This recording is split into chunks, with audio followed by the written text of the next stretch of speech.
I thought I could replace him. No one ever measured up. That's what I kept telling myself as I wiped my hands on the grease-stained rag, trying not to notice her leaning against the doorway, the corner of her mouth quirking like she knew exactly what I was thinking. The repair shop smelled like motor oil and cold coffee, but for a moment, it didn't matter. For a moment, the world felt like it had shrunk to the narrow strip of light falling across her face. She was always there at odd times, never exactly scheduled, never exactly expected. Today, she had on a dark green coat, sleeves pushed up to her elbows, revealing a silver bracelet that caught the light every time she moved.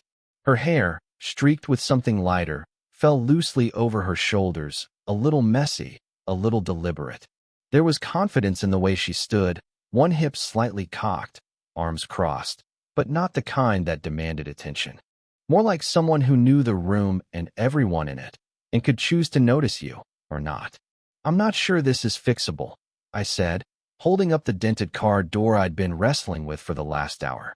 My voice sounded too loud in the small shop, and I cursed myself for it.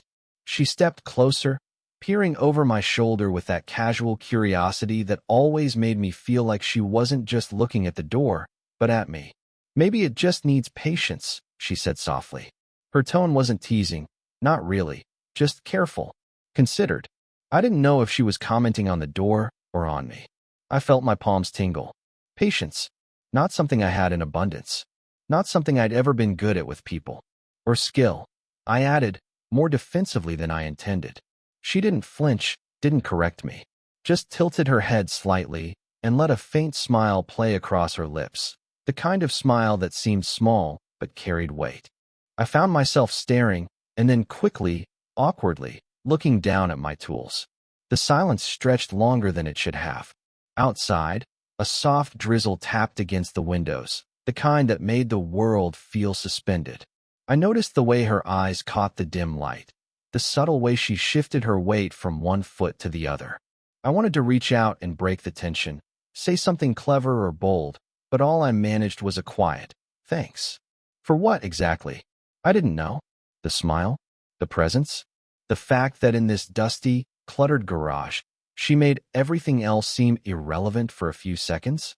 She nodded once, as if accepting that thanks was enough, and moved toward the exit, but paused. Her gaze flicked back to me, and for just a heartbeat, the world narrowed again. And then she was gone, leaving a faint trace of her perfume, subtle, warm, almost comforting, and a space that felt hollow, though the shop was full of metal and machinery. I leaned against the workbench, trying to convince myself it was nothing, but my fingers still tingled from the brief brush of air as she passed. I kept thinking about the small tilt of her head, the weight in her silence, the way she somehow managed to make a simple act of watching me work feel intimate. And I knew I'd be replaying it all tonight, in the quiet of my apartment, unable to stop thinking about the way she lingered, and the way I wanted her to. I hadn't expected to see her again so soon, but there she was, leaning against the counter of the shop with that same calm, contained presence. The morning sun filtered through the dusty windows, catching the silver streaks in her hair, highlighting the faint lines at the corners of her eyes, subtle marks of laughter and worry that made her feel impossibly human. I thought I could help," I said, shifting the tools on the workbench. My voice sounded smaller than I intended, almost apologetic. She didn't answer right away.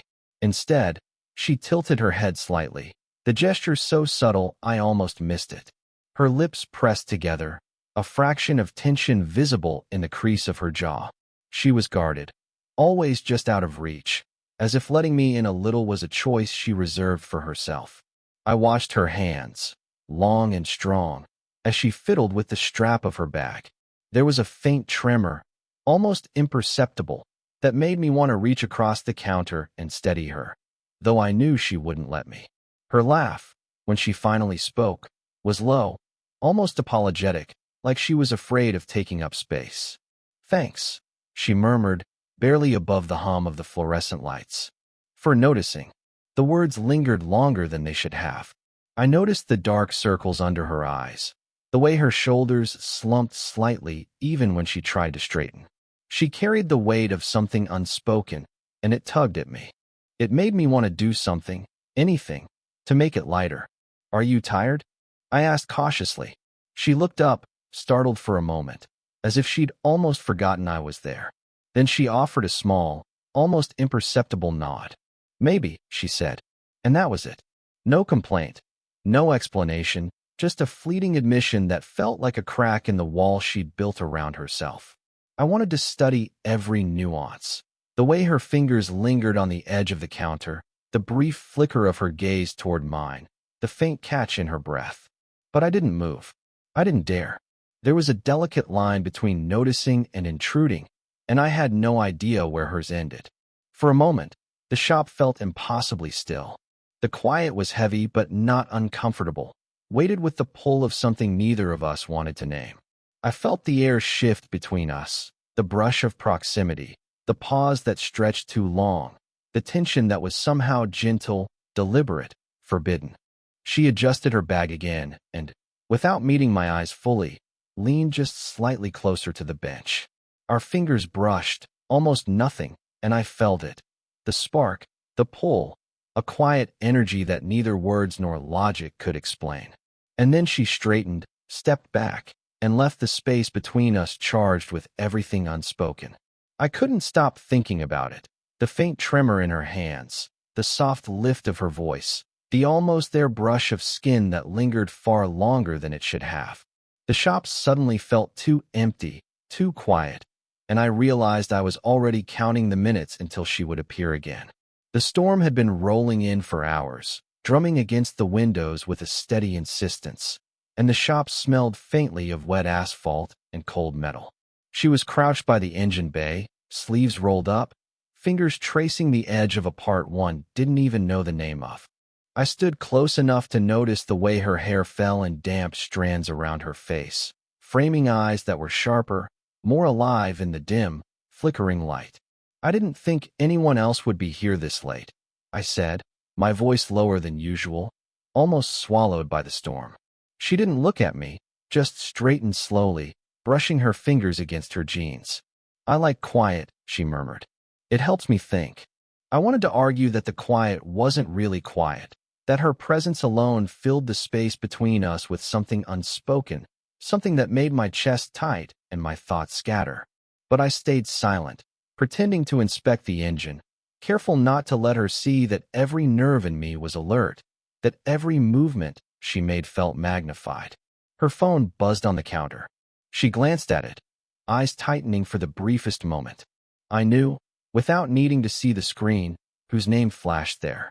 She hesitated, thumb hovering, then silenced it. Something in the motion made me want to ask if she needed me, if she wanted to talk, but I stopped myself. It wasn't my place. Instead, I stepped closer, just enough to brush against her shoulder when reaching for a wrench. The contact was slight, almost accidental, but I felt her inhale sharply. She didn't pull away, though, didn't even look at me. "I shouldn't keep you," she said softly, and there was a hesitation in her tone, a pause heavy with everything she didn't say. I wanted to tell her she didn't have to go, that I'd stay, that maybe this, whatever it was, could exist, if only for a little while. But the words lodged in my throat. Instead, I nodded, swallowing the pull in my chest. We worked in silence for a few moments, the storm thrumming around us, the small sparks of electricity in the air almost unbearable. My hand brushed hers again, this time as we both reached for the same socket. Our eyes met for a heartbeat, and something unspoken passed between us. Curiosity, restraint, desire, guilt, all tangled into one fleeting, impossible thread. Then her phone buzzed again, insistently, and she froze, a small frown tugging at her lips. Without a word, she stepped back, breaking the closeness, leaving my hand empty and my chest tight. I watched her check the screen, saw the momentary tension ease, and realized that whatever I wanted to say, whatever I wanted to do, was suspended, held back by circumstances and by a fragile line neither of us dared cross. The room felt colder after she pulled away, the storm louder, the silence heavier. And yet, in that brief collision of hands and shared glance, I knew something had shifted. Something had stirred that neither rain nor reason could fully wash away. I stayed still, heart thudding, waiting for a signal, any signal, that it wasn't just me imagining it. And in that charged pause, I realized I was counting the seconds until our paths would brush again. The repair shop smelled faintly of oil and rain, a lingering echo of the storm from the night before. I was leaning against the counter, watching her pack up her things. The way her movements were precise, almost ritualistic, as if straightening the tools and wiping her hands could erase the tension between us. She didn't look at me, but I could feel her eyes on my shoulder. The silence stretched, thick, almost unbearable. I wanted to fill it with something, a joke, a question, anything, but every word felt too heavy, too fragile.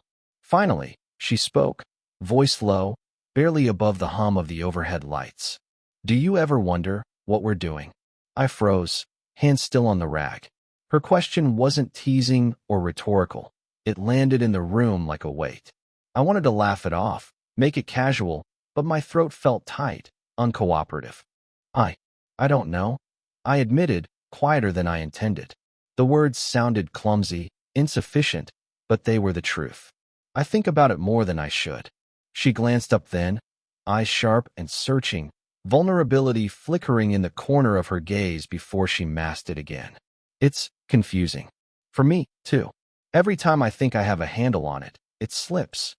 Her hands curled slightly around the strap of her bag, knuckles pale. "And I hate that I let it. I wanted to reach out, to bridge the distance, but I didn't. I wanted to say it wasn't wrong, that we weren't doing anything wrong, but that would be a lie. And maybe she needed the truth, raw and unfiltered. She breathed, eyes falling to the floor for a fraction of a second. Then up again, meeting mine fully. "I don't want to hurt anyone. Or maybe myself. I'm not sure anymore." Her words hung between us, fragile and sharp. I noticed the subtle tremor in her fingers, the way her shoulders dipped slightly under a weight I couldn't measure. I wanted to tell her she didn't have to carry it alone, but my voice caught somewhere in my chest. We stayed like that for a long moment, neither moving, neither speaking, just breathing, listening to the faint hum of the lights, the distant city sounds, the echo of rain still lingering on the pavement outside. "You don't have to answer," she said finally, voice barely audible. I just needed to say it. I nodded slowly, my chest tight. And in that quiet, charged pause, I realized we couldn't go back to pretending this was normal, casual, manageable. Something had shifted. Something fragile had broken open, exposing the parts of us we both tried to hide. She stepped back then, gathering her bag fully, pausing at the door. And before she left, she looked at me, long, unflinching, and whispered, almost to herself, "I don't know how to stop thinking about this about you." The words lingered after the door closed, echoing in the emptiness of the shop. And I stood there, hands frozen on the counter, unable to move, unable to stop hearing them. I was wiping down the counter when she returned, carrying a small envelope in her hand. Her steps were slower than usual, deliberate, as if each one weighed more than the last. The shop smelled of warm metal and faint rain, a lingering reminder of the storm from days ago. I didn't ask why she came back. I didn't need to. She never gave explanations, just small gestures heavy with meaning. She held the envelope loosely, twisting it between her fingers. Her eyes were fixed somewhere beyond the room, distant, like she was seeing something only she could perceive. I found this," she said quietly, voice barely above the hum of the lights. She didn't hand it to me immediately, just let it hover in her hands. I wasn't sure I should even bring it here. I leaned against the counter, trying to seem casual, but my pulse had picked up. The weight in her hands was palpable, the pause between us loaded with something unspoken. Finally, she opened the envelope, revealing a faded photograph tucked inside. She traced the edges with a fingertip, slow, reverent, like it belonged to another lifetime. He left," she said softly, almost to herself, "and I never really got over it. I thought I had, but I see it in everything I do, everything I let myself feel." Her voice trembled slightly, though she didn't look at me. Her hands shook, just enough to make the photo quiver in her grip. I didn't know what to say. All I could do was study her. The slight furrow in her brow, the faint catch in her breath, the way her lips pressed together to keep from speaking more. I realized then that she carried it still, that heartbreak had etched itself into the way she moved, the way she paused before speaking, the way she let silence stretch between us. "You remind me of him," she whispered finally, and my stomach lurched.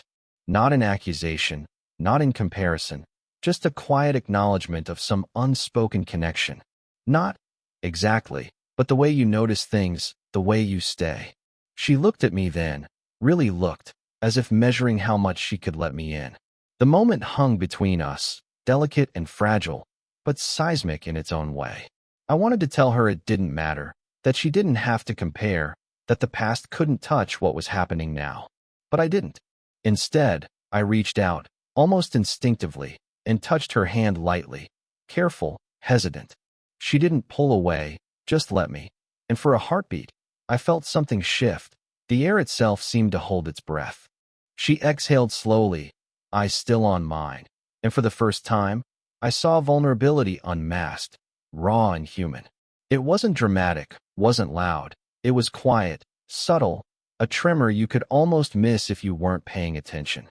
And then she whispered, almost to herself, almost to me, "I've never let anyone see this side of me." Not really. The words settled between us, heavier than anything spoken before. I felt my chest tighten, my fingers lingering on hers, and the world outside the shop seemed to pause, as if waiting for us to decide what came next. The shop smelled faintly of motor oil and rain, a comforting mix I'd come to associate with her presence. She was crouched on the floor, examining a small engine part, and I hesitated before sitting nearby on the worn stool, careful not to invade her space, careful not to make her flinch. For a long moment, neither of us spoke. The silence wasn't uncomfortable. It was charged, deliberate, filled with all the words we hadn't said over the past weeks. I could feel her presence in the air, subtle and insistent, like a tide pressing quietly against the shore. "You're quiet today," she murmured finally, not looking at me, but the tone carried something unspoken, something vulnerable. "I guess I'm listening," I said, voice low. My eyes were on her hands, the way they hovered over the metal part, fingers tense but careful. Every movement was precise, but there was softness in it too, like she was trying not to break anything, including herself. She glanced up then, meeting my gaze for just a heartbeat. The look wasn't bold, wasn't daring. It was measured, honest, carrying the weight of everything unsaid.